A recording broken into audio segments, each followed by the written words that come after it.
Hey there, Tad Harknett from Marketing for Hippies. Today's video is about the inner flow and the outer flow and the importance of figuring out your balance between them. So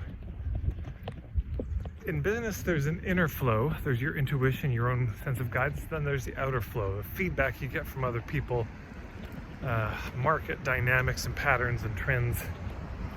Yeah, the inner and the outer. And it's very important to balance these in business. I've had this happen in my membership a few times where people have said, oh, I guess I should do a survey to see what people want. And I'm always a little bit cagey about that approach because, well, you know, asking people what they want, that's half the story. But what do you want to offer?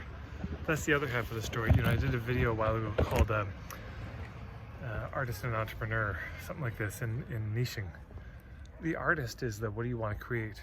The entrepreneur is what do people want? The artist starts with what they want to do. The entrepreneur starts with, well, who's got an unmet need in the marketplace?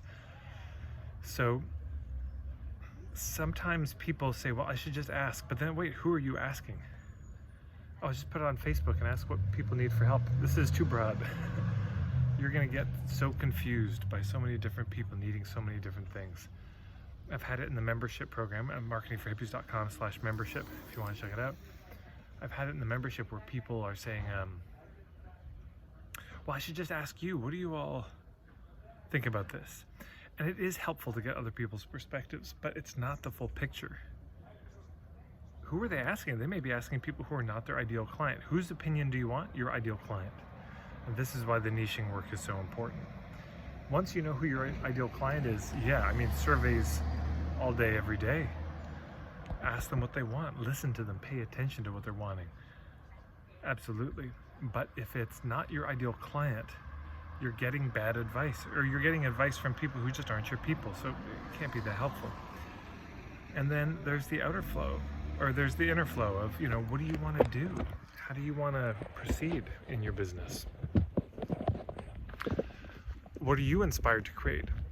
You know, there's the quote from Henry Ford, and who said, you know, if I'd given people what they wanted, they would have gotten a faster horse and carriage. But he had the idea for the car, and which, of course, plenty of trouble came from that. But you understand what I'm saying. Sometimes you can see something that's needed that they can't see.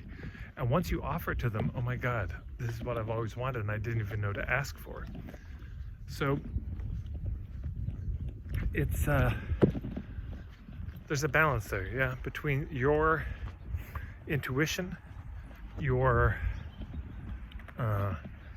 inspiration, the ideas that you get that they may have never considered in their life. They may never have thought of these things. There's that. And then there's the things that they do know they want, that they could tell you. And it's going to be always a bit of a weaving between those two. So where do you start? This is the age-old question, and I don't have any advice around this. Do you start with the artist and the entrepreneur? Do you start with the inner flow or the outer flow? I would say this: if you want fast results, start with the outer flow. If you want long-term, sustainable, fulfilling results, I would go with the inner flow. And that, I'm really not saying that with any value judgment, that you should do one or the other. There's such a thing as needing money quick, needing a business you can run for a few years and then sell, because you notice there's an unmet need in the marketplace. That's not your whole dharma, it's not your whole life purpose, but it'll pay the bills, it'll get you out of debt. Hey, that's noble, that's all right. And then there's the deeper life's purpose, the work that's really in alignment with why you're here in the world. And I hope people get to that as quick as possible. But, you know, there's realities in life. So long-term, inner flow, you know, but still outer flow, because this is, of course, part of the other trouble. People go with their inner flow, but they never talk to the marketplace. There's no conversation with the marketplace. So they go inside and they come up with these ideas that they never run by the marketplace. And when they release them, the market looks at them just like, what the hell is this? Because it's disconnected. It's so ungrounded, is another way to say it. It's so lost any connection with the real world.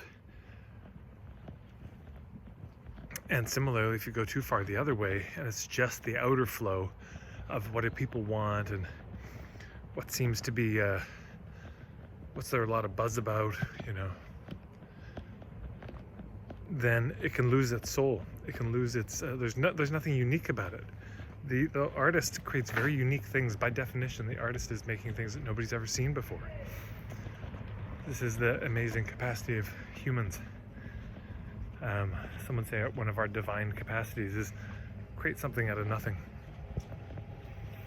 Yeah, blank canvas, and boom.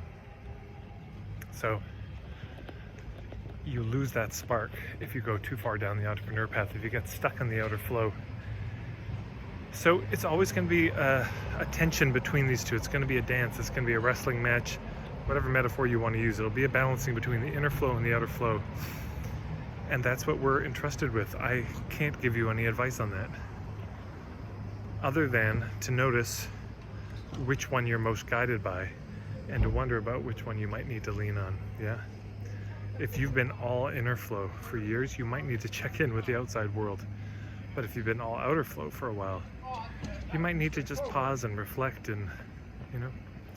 Anyways, that's all for today. If you like this video, you might check in with your own guidance and inner flow.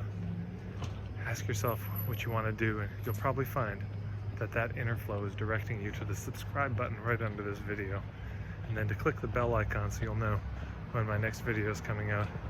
And the outer flow, well, that's going to direct you to marketingforhippies.com, my page on Facebook. Lucky you. And of course, if you want to help direct other people with the outer flow, then you may want to share this video up everywhere you can. So that's all. Thank you so much, everyone. Take care.